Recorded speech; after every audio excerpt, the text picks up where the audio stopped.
You're sitting around a fire. It's 50,000 years ago. The sun is gone. There's no phone, no Netflix, no anything. Just you, the flames, and the thick smoke curling into your face. And at some point, one of your ancestors looked at that smoke and thought, what if I did that on purpose? Here's what they taught you. Smoking started with tobacco, Native American ceremonies, colonial trade routes, Christopher Columbus showing up in 1492 and watching people inhale burning leaves. Clean story, simple, makes sense.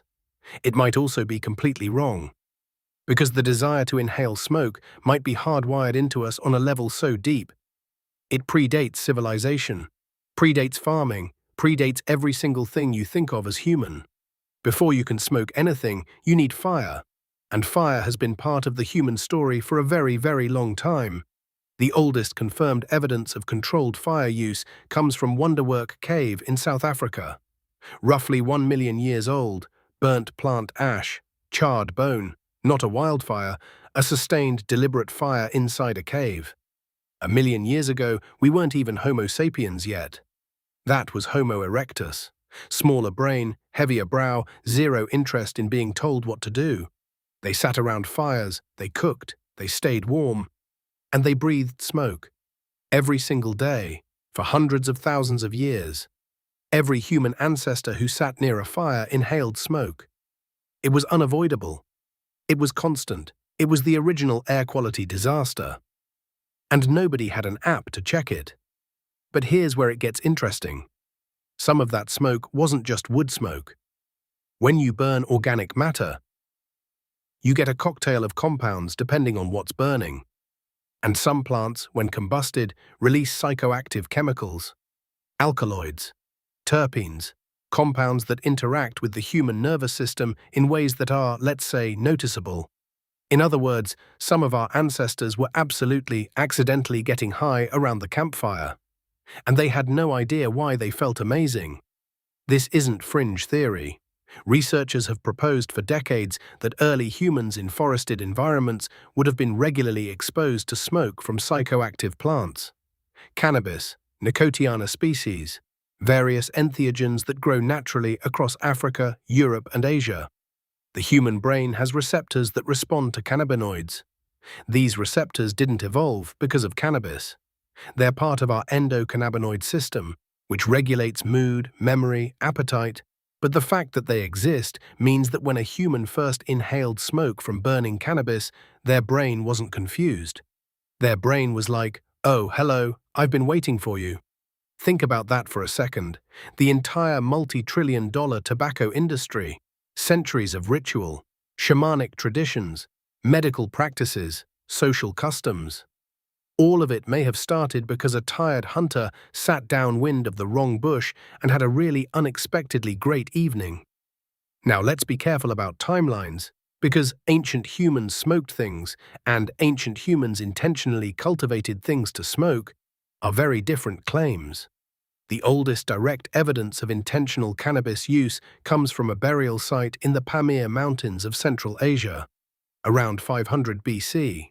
Excavators found wooden braziers with superheated stones and residue from cannabis plants with unusually high THC content.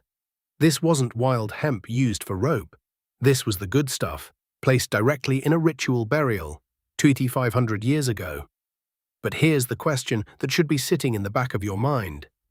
Does the absence of older evidence mean it didn't happen earlier? Or does it just mean we haven't found it yet? Organic material, seeds, leaves, plant fiber, almost never survives thousands of years in the ground. We find stone tools from 3 million years ago because stone is basically indestructible. But a wooden pipe filled with dried herbs, gone in a few centuries. A leather pouch of cannabis, dissolved back into the earth long before any archaeologist showed up with a trowel. The absence of evidence is not the evidence of absence.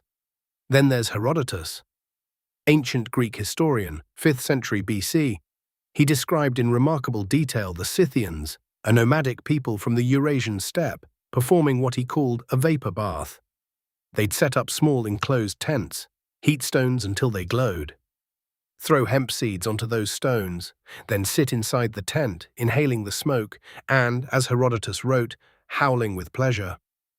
For centuries, historians assumed he was exaggerating. Then archaeologists started excavating Scythian burial mounds and found, you guessed it, bronze braziers, heated stones, and hemp residue. Exactly what Herodotus described. The man was just reporting what he saw. If anything, he was underselling it. Now, tobacco, the one most people associate with smoking, tobacco is native to the Americas. That matters enormously. It means tobacco was completely unknown to Europe, Africa, Asia, until contact with the Americas in 1492. But tobacco use in the Americas is far, far older than Columbus. In 2019, researchers found a hearth in the Great Salt Lake Desert in Utah, roughly 12,000 years old, containing seeds of Nicotiana attenuata, a wild tobacco species. Concentrated, deliberately placed, not blown in by wind. This pushed the timeline of tobacco use back by thousands of years. And it raised a question. If people were throwing tobacco into fires 12,000 years ago in North America, what were people in Africa, Asia, Australia doing with their local psychoactive plants at the same time? Because 12,000 years ago, humans were everywhere, and the desire to alter consciousness is not an American phenomenon. It's a human phenomenon. Here's what most people miss. Smoking wasn't recreational for most of human history. It was medicine. The Ebers Papyrus, Ancient Egypt, 1550 BC, describes treatments involving the inhalation of smoke from heated herbs for conditions affecting the throat and lungs. Yes, the ancient Egyptians treated lung problems by having patients inhale smoke. And while that sounds insane, the specific herbs they used, including henbane, do have genuine pharmacological properties when inhaled. Hippocrates wrote about herbal fumigation. Ancient Indian Ayurvedic medicine, over 3,000 years old, describes dhumapana, literally smoke drinking, the inhalation of medicinal herbs through pipes, specific plants, specific conditions, specific preparations. This wasn't improvised. It was a sophisticated medical system. Across ancient China, Mesopotamia, Greece, India, in virtually every early civilization, people inhaled smoke deliberately for healing. Not because they were addicted, because it worked, or at least it worked enough times that they kept doing it. And in a world without antibiotics, without surgery, work sometimes was a pretty meaningful bar to clear. There's also the social angle. Humans are deeply social animals. Group cohesion was literally life or death. Shared rituals involving altered states create trust.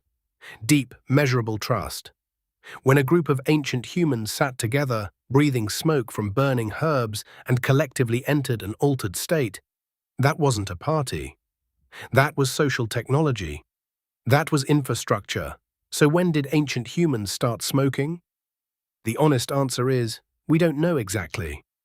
The physical evidence takes us back 12,000 years with some confidence. The behavioral drive behind it is almost certainly far older.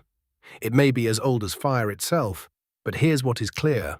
By the time the historical record begins, in every corner of the world where humans lived, they were already finding ways to put smoke into their bodies. The plants changed, the rituals changed, the purposes changed. But the behavior was already ancient by the time anyone thought to write it down. The oldest humans sat around fires and breathed the same smoky air you'd smell at a bonfire tonight. Some of them, at some point, started paying attention to what that smoke was doing to them. And then they started choosing it. And then they passed that choice down to their children and their children's children. And eventually to the Scythians howling with pleasure in their tents, and the Egyptian physicians prescribing henbane, and the shamans reading visions in the rising smoke. Next time you sit around a fire and catch the smoke in your face, you're participating in something far older than you realize. You're doing what humans have always done. You're breathing.